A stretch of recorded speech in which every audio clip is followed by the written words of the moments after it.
The town had not seen anything this exciting in years.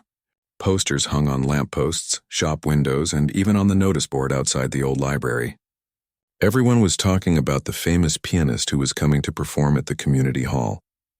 People said he had played for presidents and royal families. Others said he could make a piano sound like it was breathing. Whether those stories were true or not, the idea of someone that well-known stepping into their quiet little town made the air buzz with curiosity. On the day of the concert, the hall filled early.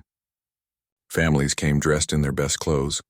Old couples sat side by side whispering about how they once danced to piano tunes long ago. Children climbed on chairs just to see the shiny black piano on the stage. The stage lights reflected off its surface like calm water under moonlight. Among the crowd sat a quiet woman near the back. She wore a plain dress and kept her hands folded on her lap. Most people in town knew her as the woman who taught music to children after school. She never boasted, never raised her voice, and always carried a warm smile that made people feel at ease. Her small home stood at the edge of town, where she kept an old upright piano that her late husband had fixed for her years ago. The paint was chipped and the keys were uneven, but she loved it as if it were alive. To her, that piano was a part of her family. When the famous pianist walked on stage, the hall erupted in applause. He bowed slightly, confident yet graceful, the way people do when they have spent their whole lives in the spotlight. His fingers were long and elegant, and his eyes scanned the crowd before settling on the keys. Then, without a word, he began to play. The first notes filled the air like a soft wave rolling over the audience. His hands moved fast, his expressions changing with every phrase. People leaned forward, unable to blink. The melody soared, then dropped to a whisper, making hearts rise and fall with it. It was clear why he was so celebrated. Every note seemed perfect. When the final piece ended, the crowd jumped to their feet. The applause was thunderous, echoing against the wooden walls. The pianist smiled, soaking in the attention. He gave a small speech thanking everyone for coming, and promised to return someday. Then he invited a few audience members to the front for a quick meet and greet. The quiet woman stayed seated at first. She didn't want to seem pushy. But one of her students, a young boy, tugged at her sleeve and whispered, "You should go talk to him. You play piano too." She hesitated, then finally stood up, walking slowly toward the stage. The line moved quickly, with people taking pictures, shaking hands, and asking for autographs. When her turn came, she simply smiled and said, "Thank you for playing tonight. It was beautiful." The pianist looked at her kindly but distractedly. He was used to compliments. But something about her calm tone caught his attention. "Do you play?" he asked, noticing a faint callus on her fingertips, the kind pianists often have. She nodded. "A little. I teach children." "Nothing fancy," he grinned. "A teacher? That's wonderful. But surely you must play something yourself. Why don't you show us?" His voice carried easily, and a few people nearby turned their heads, her eyes widened. "Oh no, I couldn't possibly. Not after hearing you." He laughed lightly, not out of cruelty but out of amusement. "Come now, it's just for fun. Music is for everyone. Don't be shy." A few people in the front rows began encouraging her. Some even clapped softly. The hall had relaxed after the formal concert, and the crowd loved a bit of surprise entertainment. The woman shook her head at first, insisting she wasn't good enough. But the pianist stepped aside and gestured toward the piano. "Please, just a few notes. I'd like to hear how music sounds through your hands." There was something about his tone, half playful, half challenging, that stirred something deep inside her. For a moment she thought of her old piano at home, of late nights when she played softly so the neighbors wouldn't hear. She remembered the way her husband used to listen, eyes closed, saying her music reminded him of sunlight through curtains. Slowly, she walked toward the piano. The crowd fell quiet again.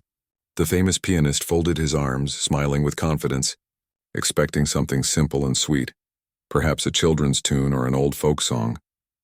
She stood for a moment beside the instrument, running her fingers lightly over the polished surface. It felt strange, almost sacred, to touch such a perfect piano. She pressed one key softly, then another. The sound was pure and clear. She closed her eyes, took a deep breath, and sat down. For the first few seconds, she just let her hands rest on the keys. The crowd watched patiently. Some whispered. Others waited in silence. Then, without warning, she began to play. The first notes were quiet, hesitant but steady. They carried a simple melody, something anyone could hum. Then her fingers began to move faster, weaving emotions into the music: sadness, hope, longing. Her body swayed slightly as the song grew deeper. The melody had no name, no sheet, just feeling. The crowd leaned in, realizing this wasn't a joke or a timid attempt. This was real music, raw, honest, and alive. Her touch was gentle yet powerful, as if each note came from a memory buried deep within her. Even the pianist, who had seen countless performances, felt something shift inside him. He straightened, his smirk fading. The woman wasn't just playing. She was telling a story, one that words could never capture. The melody rose higher, then slowed again like waves returning to shore. Her fingers trembled slightly as the last notes faded into silence. For a long moment no one moved. The only sound in the hall was the quiet hum of the lights above. Then one person started clapping. Another joined. Soon the entire hall erupted in applause, louder than it had been even for the famous pianist. People stood, cheering, whistling, calling out praises. Some wiped tears from their eyes.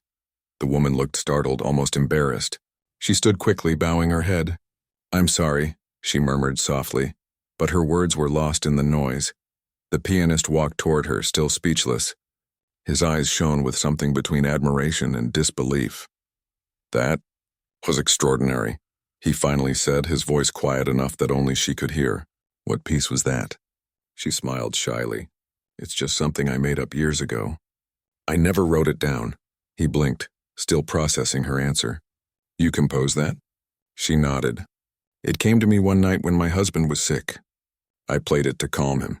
After he passed, I never played it again until now." The pianist swallowed, unsure what to say. All his years of training, of performing in grand halls under bright lights, suddenly felt small compared to the simple honesty of her playing. "Would you—" he began, then stopped. "Would you join me tomorrow evening on stage? I have another concert in the city nearby. I'd be honored if you played with me." Her eyes widened again. "Oh, I couldn't. I'm no professional." "You are more than that," he said firmly. "You have something most musicians spend their whole lives searching for. You have heart." The crowd, overhearing, cheered at the idea. People urged her to say yes. The woman looked around, overwhelmed by the love and excitement in the room. For the first time that night, she allowed herself to smile fully, not out of politeness, but from the warmth growing inside her. "I'll think about it," she said softly. As the crowd slowly left the hall, people kept stopping to compliment her. Some asked if she gave lessons to adults. Others told her that her song had reminded them of their own families. The pianist packed his things, but before leaving, he walked over one more time. "Whatever you decide," he said gently, "thank you for reminding me why I started playing in the first place." She nodded, her eyes glistening. "Music isn't about fame," she replied. "It's about feeling something and sharing it. That's all I ever wanted." When he left, the hall felt strangely still. The woman sat down again at the piano, pressing one last key just to hear its echo fade into the empty room. For a brief moment, she could almost hear her husband's laughter in the sound. Then she smiled to herself, stood up, and quietly walked home under the soft glow of the streetlights. That night, as she sat beside her old piano, she ran her fingers along its worn keys. She thought about the crowd's faces, the applause, and the way the famous pianist had looked at her. Not with pity or amusement, but with respect. Something had changed inside her. Maybe tomorrow she would go to the city. Maybe she would play again, but for now, she closed her eyes and whispered a silent thank you to the music, to the memory of her husband, and to the simple life that had always held more magic than anyone realized. The next morning, the woman woke up before sunrise. The memory of the previous night still lingered in her heart like a gentle melody that refused to fade. As she brewed her morning tea, she caught herself smiling without even realizing it. Her hands, still slightly sore from playing, rested on the table. She stared at them, remembering the feel of the smooth piano keys beneath her fingertips and the sound of applause that had filled the hall. It all felt like a dream. For years, she had played only for herself and for her students. Never for a crowd, never for strangers, and certainly never beside a world-famous pianist. Yet something about that night had stirred something deep inside her, something she hadn't felt in years. She walked over to her old piano in the corner of her living room. The wood was faded and one of the pedals creaked, but to her it was still beautiful. She sat down and played a few quiet notes, testing the sound. It wasn't perfect. Some keys were slightly off tune and the high ones had a faint buzz, but there was a warmth to it that no grand concert piano could match. As she played, she thought about the offer the famous pianist had made to join him for his next concert in the city. The idea terrified her. She had never performed outside her small town. She didn't even own a dress fancy enough for a concert stage. What would people think, seeing a simple woman like her standing beside a world-class musician? Her thoughts were interrupted by a knock at the door. When she opened it, a young reporter stood there holding a small notebook. "Excuse me," he said politely. "I'm from the local newspaper. I heard about what happened at the hall last night. Would you mind sharing your story?" She blushed, unsure how to respond. "Oh, I don't think there's much to tell," she said quietly. The reporter smiled. "From what I heard, you made a famous pianist forget how to speak. That sounds like quite a story to me." She laughed softly. "It wasn't like that. I just played something close to my heart." He asked a few gentle questions, writing as she spoke. By the time he left, she had almost forgotten about the newspaper. But by evening, her phone began to ring. Friends and even some strangers called to say they had seen her story online. The article's title read, "Local music teacher stuns world-class pianist with heartfelt performance." She sat back, overwhelmed. She never wanted attention, yet here it was, arriving faster than she could process. That night, she couldn't sleep.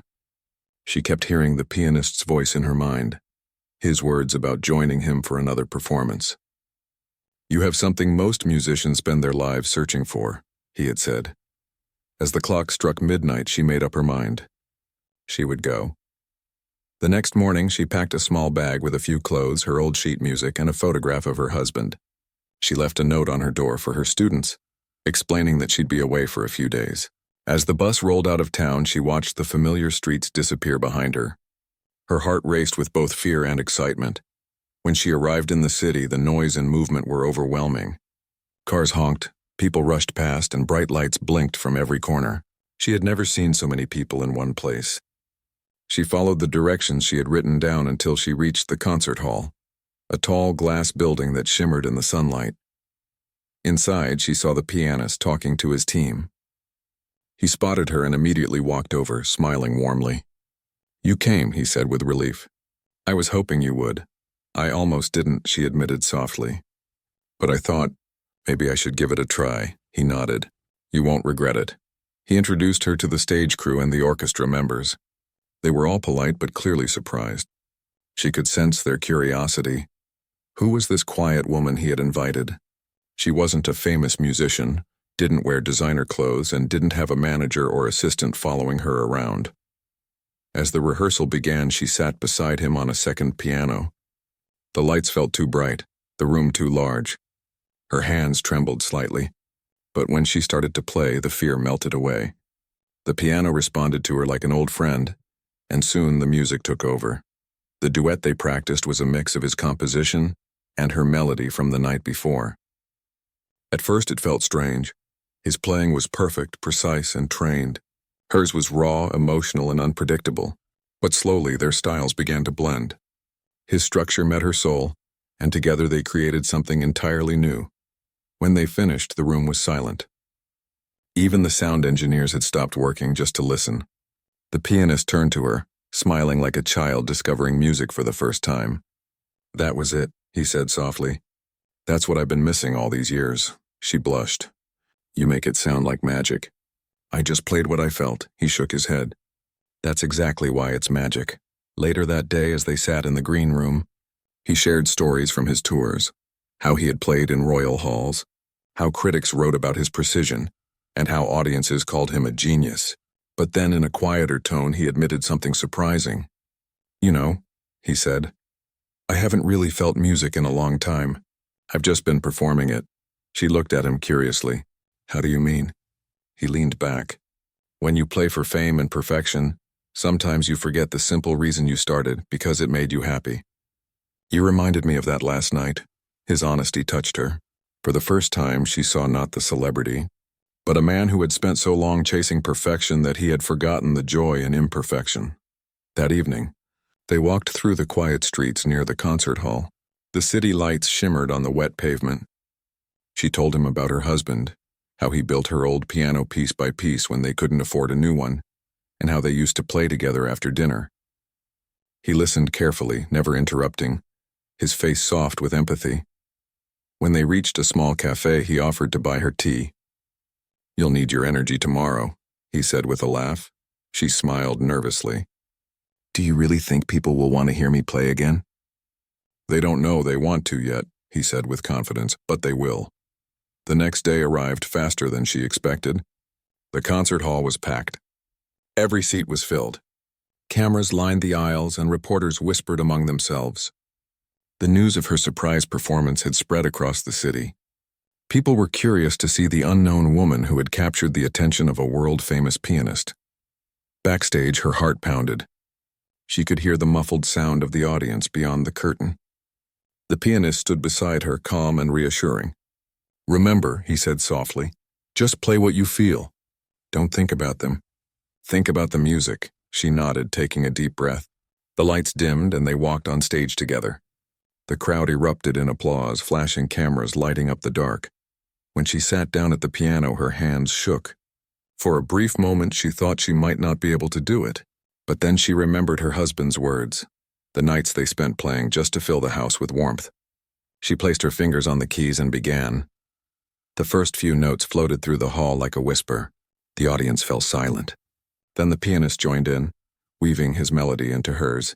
The two pianos spoke to each other, answering and echoing in perfect harmony. As the music grew, so did her confidence. Every emotion she had ever held back, every loss, every joy, every quiet moment, poured out through her fingertips. She didn't think about the lights, the cameras, or the crowd. She only thought about the sound, about how it felt to let her soul speak again. When the final chord faded, there was a long, stunned silence. Then the hall erupted into thunderous applause. People stood cheering and shouting her name. The pianist turned to her with tears in his eyes. "You did it," he whispered. "You reminded them, and me, what music really is." She couldn't find words. She simply smiled, tears forming in her own eyes. For the first time in years, she felt seen. Not as a teacher, not as a widow, but as a musician, as someone who had something real to share with the world. That night, as they stood backstage, the pianist said quietly, "This isn't the end. This is just the beginning." And though she didn't know what the future would bring, she felt ready, ready to play again, ready to live again, and ready to believe that sometimes even the simplest song can change everything. The sound of the applause from that night still echoed in her ears long after the lights had gone out.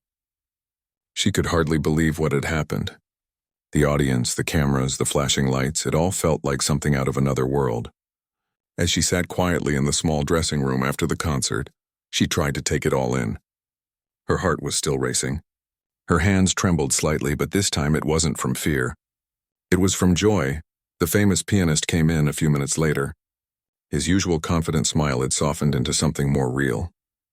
He looked at her not as a celebrity, but as a friend. "You were incredible," he said gently. "I told you they would love you." She shook her head, smiling shyly. "I didn't do anything special. I just played what I felt." He sat down across from her. "That's exactly why it was special. People can learn to play fast or perfectly, but not everyone can make others feel. Tonight you did that." She looked down at her hands again, thinking of all the years they had spent teaching children, fixing broken keys, and playing for no one but herself. It felt strange to think those same hands had just performed for hundreds of people. Outside the dressing room, people were still gathered, asking to meet her, to take photos, to know more about her. But she wasn't used to all that attention. She stayed seated quietly, letting the noise fade in the distance. For her, the real magic had already happened on the stage. When she finally stepped outside, the cool night air wrapped around her. The streets glowed softly from the streetlights, and her reflection shimmered faintly in the concert hall's glass doors. For a moment, she just stood there, breathing deeply, feeling more alive than she had in years. The pianist joined her, walking side by side through the quiet streets. "You know," he said with a small laugh, "I've played all over the world, but tonight was the first time I felt nervous on stage." "You brought something new," she smiled. "You were nervous?" He nodded. "Completely. I wasn't sure if the audience would understand what we were doing. But they did. They felt it. They stopped by a small cafe that was still open. He ordered tea and they sat by the window watching the lights flicker across the city. For a while, they didn't talk much. The silence between them wasn't uncomfortable. It was peaceful, filled with quiet respect. After a few minutes, he asked softly, "Do you ever wonder what your husband would say if he could see you now?" She looked out the window, her eyes softening. "He used to tell me that one day the world would hear me play. I always laughed and told him that was silly. I never wanted fame. I just wanted to make music that felt honest. But maybe he was right. Maybe this was meant to happen." The pianist smiled gently. "I think he'd be proud. Very proud." The next morning, her picture was everywhere. Newspapers, websites, even television shows were talking about the mysterious woman who had moved a world-famous pianist to tears. Reporters began calling her house and letters started arriving from people she had never met. Some thanking her for reminding them what real music sounds like. Others sharing how her story had inspired them to play again after years of silence. Back in her small town, her neighbors couldn't stop talking about her. Children ran through the streets telling everyone that their music teacher had become famous. But when she returned home a few days later, she didn't act like a celebrity. She smiled at everyone the same way she always had. She bought her groceries from the same small store and still stopped to chat with the old lady, who sold flowers by the corner. Her students, however, looked at her differently now.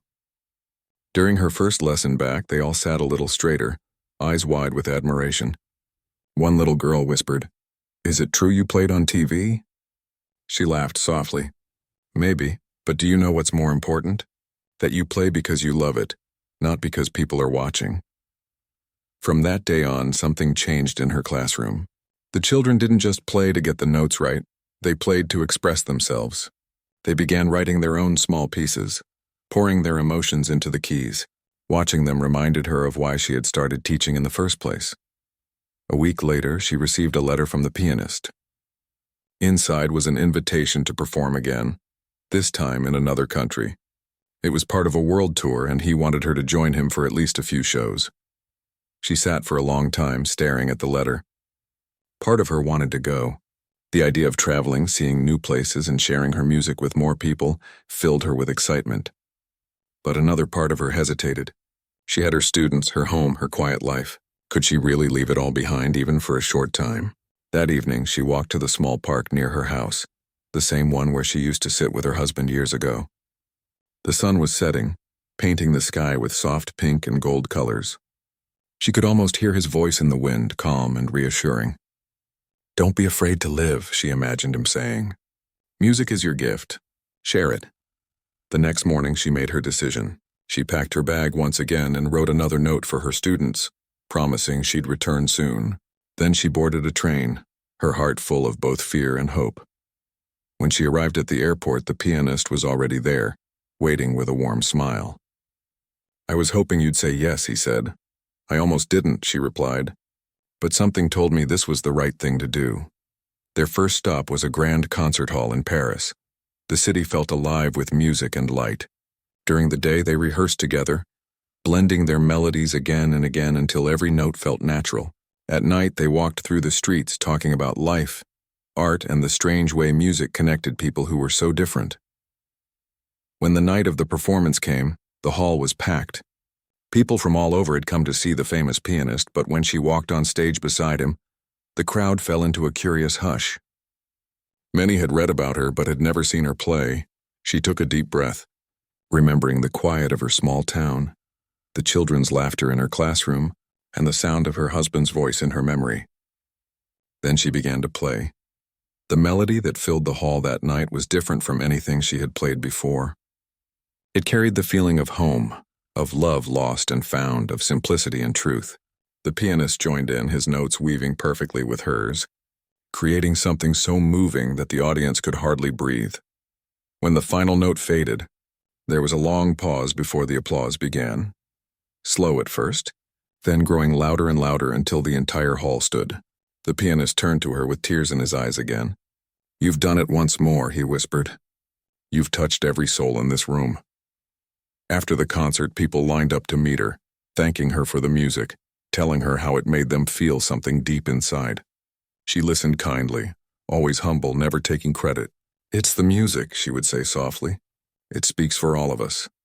In the weeks that followed, she traveled with him to several countries. Everywhere they went, the response was the same. People moved to tears, standing ovations, letters from strangers. But through it all, she remained grounded. She still missed her students, her small home, and her old piano. One evening, after another stunning concert, she sat alone by the window of her hotel room. The city lights sparkled below, but her heart was thinking of the quiet nights back home. The pianist knocked softly on her door. "You played beautifully tonight," he said. She smiled faintly. "Thank you, but I think it's time I go home soon. I've shared my music, and that's enough for me." He nodded slowly. "I understand. But promise me one thing, don't stop playing." "I never will," she said. "Music isn't something I do. It's who I am." A few days later, she returned to her small town. The moment she stepped off the bus, her students ran to greet her. They hugged her tightly, their eyes shining with pride. She laughed, feeling her heart swell with happiness. That evening, she sat once again at her old piano. The familiar creak of the bench, the worn keys, it all felt perfect. She played softly, letting the notes fill the room. There was no audience this time, no cameras, no bright lights, just her and the music. As she played, she realized something beautiful. She didn't need the stage or the applause. What mattered most was the connection, the invisible thread between one heart and another carried by sound. And in that moment, surrounded by silence and memory, she knew she had truly found her place in the world again. When she returned home after the tour, everything felt both familiar and new at the same time. The streets looked the same. The old post office still had its peeling paint, and the small bakery on the corner still smelled of fresh bread. Yet something inside her had changed. She walked with a quiet confidence now, a peace that came from knowing she had done something meaningful. Her students ran to greet her the moment they saw her walking up the small hill toward the music center.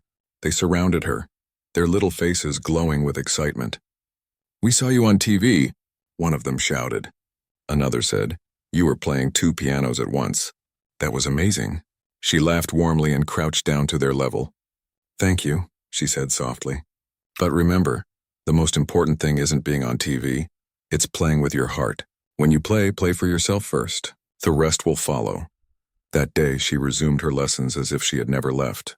The children listened more carefully now, inspired by her story. Their little fingers moved across the keys with more feeling. Even when they hit the wrong notes, she didn't correct them immediately. She simply smiled and said, "Feel what you play. That's where the magic is."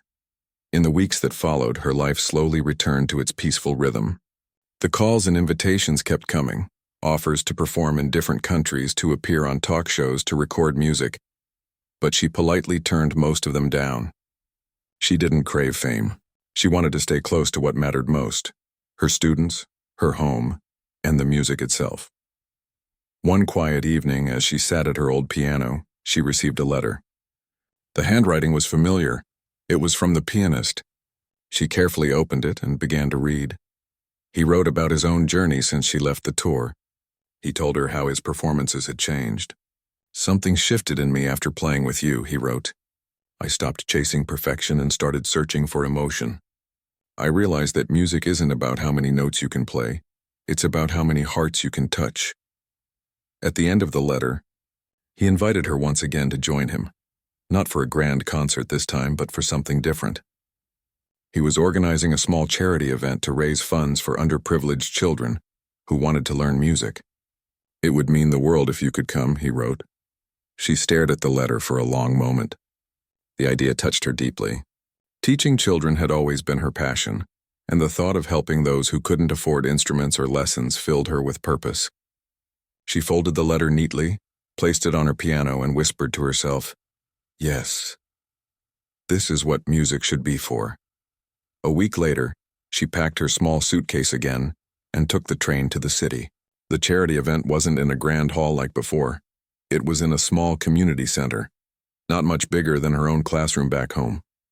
The walls were lined with donated instruments, and the audience was made up mostly of children and their families. When she entered, the pianist greeted her with the same warm smile as always. "I knew you'd come," he said, his voice full of gratitude. "I couldn't imagine doing this without you," she smiled.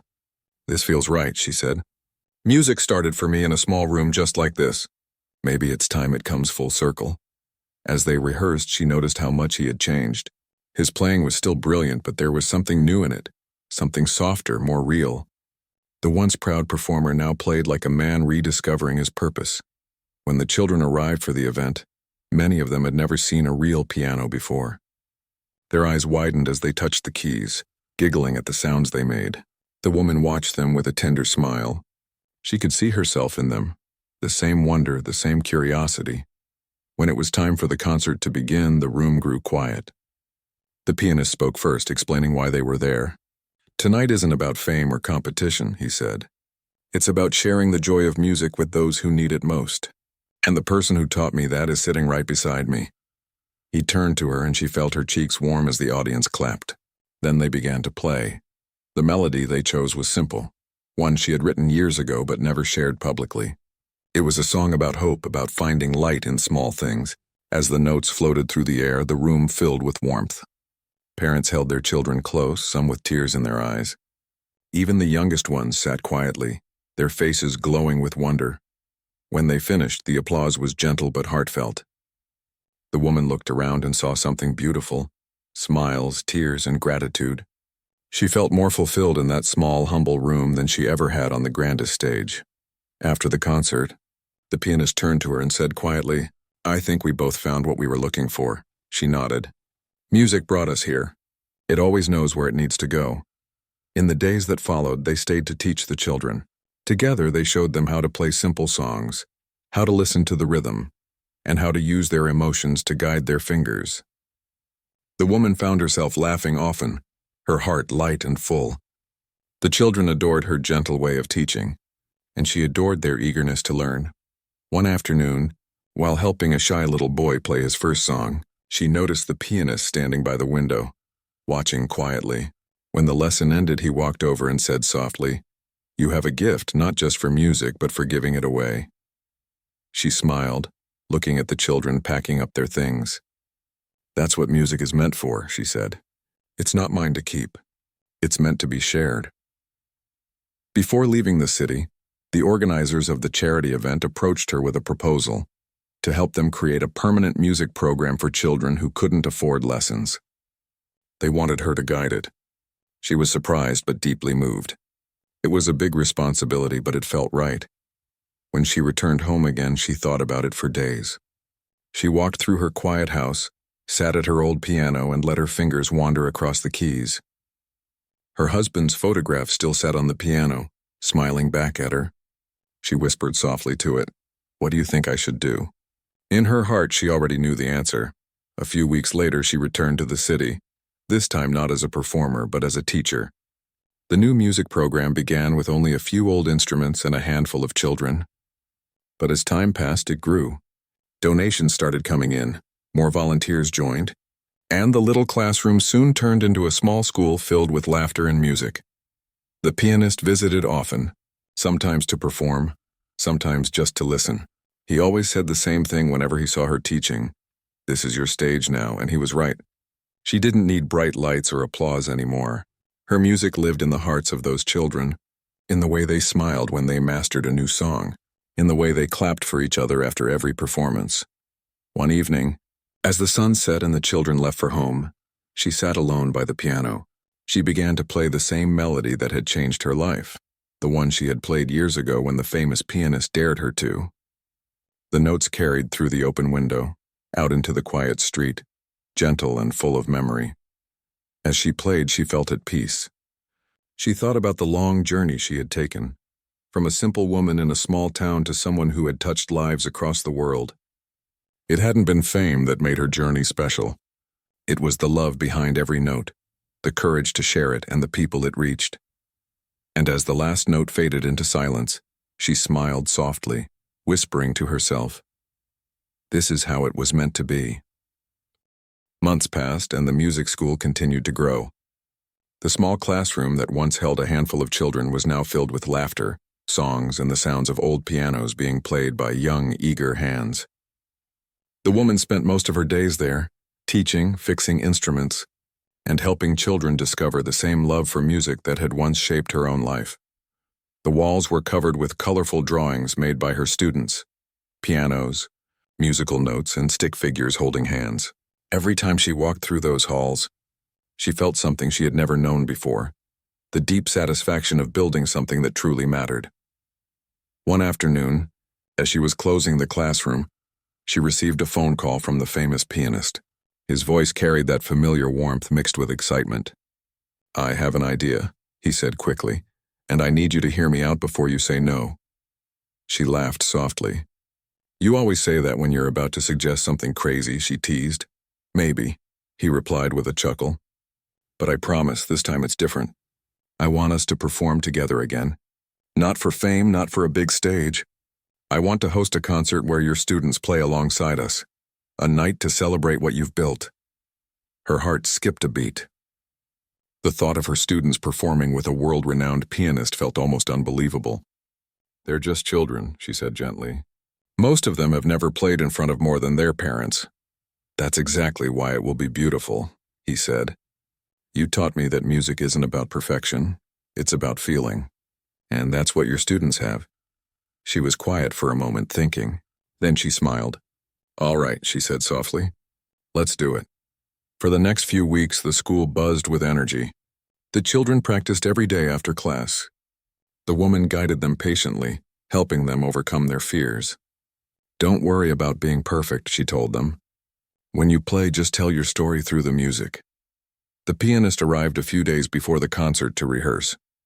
The children were in awe of him. Some were too shy to speak. Others kept asking questions about his concerts and his travels. He treated them kindly, sitting beside them at the piano, teaching them small tricks and encouraging them to trust themselves. During one rehearsal, the pianist turned to her and said, "Do you realize what you've done here? These children believe in themselves because of you." She shook her head modestly. "No," she said. "They believe in music. I just helped them listen." The night of the concert arrived. It was held in a small town hall, decorated with string lights and simple flowers. There were no grand chandeliers or red carpets, but the atmosphere was full of warmth. Families filled the seats, some dressed in their best clothes, others holding small bouquets of flowers for the children. Backstage, the children were nervous. Some fidgeted with their fingers. Others whispered prayers under their breath. The woman gathered them in a circle and said softly, "Take a deep breath. Remember, you're not here to impress anyone. You're here to share your love for music. Let your heart play and the rest will follow." The pianist joined them, smiling. "You're the stars tonight," he said kindly. "And we're lucky to play beside you."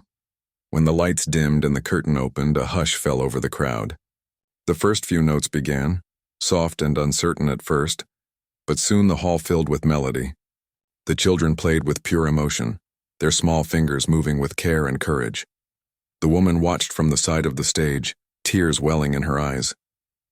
She had never felt so proud. These were the same children who once struggled to find middle C on the piano, and now they were playing in harmony with one of the world's greatest pianists. Then it was her turn to join in. The pianist motioned for her to come to the center. She hesitated at first, but the children began to cheer her on quietly. She walked up to the piano, sat beside him, and together they began to play the piece that had changed both their lives years ago. The same melody she had played when he first dared her. The moment was magical. Their hands moved across the keys, weaving together years of memory, loss, discovery, and love. The audience was silent, fully drawn into the story being told without words. When the final note faded, there was a moment of stillness, that deep, sacred silence before the applause. Then the hall erupted. The children clapped and laughed, some jumping with joy. Parents wiped tears from their eyes. The pianist turned to her, smiling, and said softly, "You've created something more powerful than any concert I've ever played." She smiled back. "We created it together," she said. After the concert, people surrounded them, not with admiration for fame, but with gratitude. Parents thanked her for giving their children confidence and joy. Some of them admitted they had never seen their kids so passionate about anything before. Later that night, after everyone had gone home, she stayed behind in the empty hall. The stage lights had dimmed and the quiet felt comforting. She walked to the piano and ran her fingers gently over the keys. The pianist joined her silently, sitting beside her without a word. For a while, they both sat there in peaceful silence. Then he said quietly, "You know, I used to think that greatness came from being perfect, from playing every note right, from getting standing ovations. But you've shown me something deeper. Real greatness comes from honesty, from giving your heart without fear." She smiled faintly. "Music is a mirror," she said softly. "It shows who we really are inside." He looked at her for a moment and then nodded. "I think that's what makes your music so special. It's real." The next morning, as the sun rose, she returned to her small home in the countryside. She sat by the window with a cup of tea, watching the golden light spill across the fields. She thought about everything that had happened. The dare, the performances, the children, the journey that had changed her life in ways she never expected. Her phone buzzed again. Messages from people who had attended the concert, sharing photos and thank you notes. But one message stood out. It was from a young girl who had played in the concert. The message read, "Before I met you, I was scared of everything. But when I play the piano now, I feel brave. Thank you for helping me find that feeling." She smiled, tears filling her eyes. It was in that moment she realized the true gift of music, not fame or recognition, but the ability to inspire courage and kindness in others. As days turned into weeks, more children joined the school. Some came from faraway villages, bringing stories of their own. The pianist kept visiting whenever he could, sometimes surprising the children with small performances or teaching sessions. Together, they built a program that reached more young hearts than either of them could have imagined. Years later, the school became well known for its warmth and spirit. People from all over came to see how it worked, curious about the woman who taught without chasing perfection, who believed that every child had music inside them waiting to be found. She never took credit. Whenever people asked how she managed to inspire so many, she would simply smile and say, "It's not me. It's the music. I just help them listen." Sometimes, when the day was done, she would sit alone at the piano and play the melody that started it all, the one that had once left a famous pianist speechless. The tune had grown softer with time, but it still carried the same truth. That beauty can come from anywhere, even from the hands of a simple woman who played from her heart. And every time she finished playing, she would whisper to herself, "Thank you for daring me that day." Because that moment, that small dare had changed not just her life, but the lives of countless others who found their voice through her music. Years passed and the small music school had become more than just a place for lessons. It was a second home for many children. The once quiet town was now filled with the sound of young voices singing and pianos playing from early morning until evening. The woman still walked there every day, carrying her small bag of music sheets, smiling at everyone she met along the way. Her hair had turned gray now, and her hands, once quick and strong, moved a little slower, but her eyes still had that same gentle spark, the look of someone who carried peace within. People in the town often said that when she played the piano, it felt like time stopped for a moment. The famous pianist still visited from time to time. His own career had taken a quieter path too. He no longer performed in grand concert halls as often as he once did. Instead, he dedicated more of his time to teaching and supporting young musicians. Whenever he visited her school, the children would surround him, asking endless questions. He always laughed and answered each one patiently. On one of his visits, he brought something special, an old grand piano that once belonged to him. It was beautifully crafted but slightly worn from years of travel and performance. "I want this to stay here," he said as the instrument was carefully placed in the main classroom. "This piano has seen every stage I've ever played on, but it belongs here now where real music lives." The woman was deeply moved. She ran her hand over the smooth wood and whispered, "It will be loved here." That evening, when the children had gone home, she sat down at the new piano. The pianist stood beside her, and without saying a word, they began to play together again. Their notes blended perfectly, her warmth and his precision, her feeling and his grace. It was as if the years between them had folded into this single moment. When they finished, he looked at her and said quietly, "Do you remember the day we met? I dared you to play thinking it would be a joke." She smiled softly. "I remember," she said. "You were so sure of yourself back then." He laughed. "And you were so humble. You taught me more that day than any teacher ever did." There was a silence between them, but it wasn't empty. It was full of memory, gratitude, and quiet understanding. Then she said, "Music has been kind to us. It gave us friendship, purpose, and peace." He nodded slowly. "And it gave me you," he said with sincerity. The next few months were peaceful. The school continued to grow. More children joined, and her students began performing in nearby towns. Some of them even won small competitions, but she always reminded them, "The biggest victory is when your heart feels full after you play." But with time, her health began to change.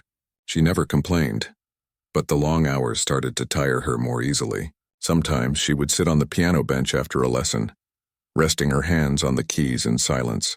The children noticed it too. One afternoon, a little girl asked, "Are you okay, miss?" She smiled gently. "I'm fine, dear. Just resting my hands." They've played a lot of notes in their time. Even then, she never stopped teaching. She believed music was a light that should never go out, not even when the body grew weak. Her love for her students kept her going. One morning, the pianist received a letter from her. It was short, written in her neat handwriting. "I'm not as strong as I used to be," she wrote. "But don't worry. The children are doing well. The music continues, and that's all that matters. Come visit when you can. There's one more song I want to play with you." When he arrived a week later, he found her sitting by the window in her small house. The afternoon light fell softly on her face. The piano stood nearby, open with a single sheet of music on it. "You came," she said with a faint smile. "Of course I did," he replied, taking her hand gently. "You said there was one more song left." She nodded and pointed to the piano. "I wrote it for the children. It's called The Gift. It's simple, but it says everything I want them to remember." He helped her to the piano. Her hands trembled slightly as she touched the keys, but when she began to play, the sound was as tender as ever. He joined in quietly beside her. The melody was gentle, filled with warmth and peace, a reflection of everything she had given to the world. When the song ended, she looked at him and smiled. "Promise me you'll keep the school going," she said softly. "Promise me the children will always have a place to learn." He held her hand firmly. "I promise," he said. "I'll keep it alive no matter what." A few weeks later, she passed away peacefully in her sleep. The whole town mourned her loss. The children came to the school with flowers, leaving them by the piano. Some of them played small pieces in her memory. The room that once echoed with her laughter now held a quiet kind of sadness, but also something beautiful: gratitude. The pianist stood in the same hall where they had played so many times together. His heart felt heavy, but when he sat at the piano and began to play The Gift, it was as if she were right there beside him. The children gathered around, listening quietly. Some cried softly, others smiled through their tears. After the song ended, he looked at the children and said, "She may not be here, but her music lives in you. Every time you play with love, you keep her voice alive." From that day on, the school was renamed the Gift Music Center. It became a place not only to learn piano, but to understand the power of kindness, humility, and emotion. The pianist kept his promise. He visited often, taught the children, and made sure her legacy continued. Years later, when he was much older, he returned to the same small house where she once lived. The piano was still there, carefully kept by the townspeople. He sat down and ran his fingers over the keys. For a long moment, he didn't play it, he just listened. The faint echo of her melodies seemed to still linger in the air. Finally, he began to play The Gift again. His hands were old now, but his heart was full. The sound carried through the open window just as hers once did, flowing gently into the quiet street. A few children passing by stopped to listen. One of them asked, "Who wrote that song?" He smiled softly and replied, "A woman who taught the world that music isn't about fame or talent. It's about love." When he finished, he sat in silence for a while, then whispered, "You kept your promise, and so did I." Outside, the evening light spread across the sky, and the soft sound of a piano could still be heard from the school nearby. The children were practicing, laughing, and playing, the way she had always wanted. Though she was gone, her spirit lived in every note, every smile, and every heart that found courage through music. The woman who once sat at an old piano in a small town had changed countless lives, not through fame, but through the quiet power of her sincerity. And somewhere in that peaceful town, whenever the wind passed through the open windows of the music school, it carried a faint melody, the sound of a song called The Gift, the song of a woman who played not to be heard, but to make others feel.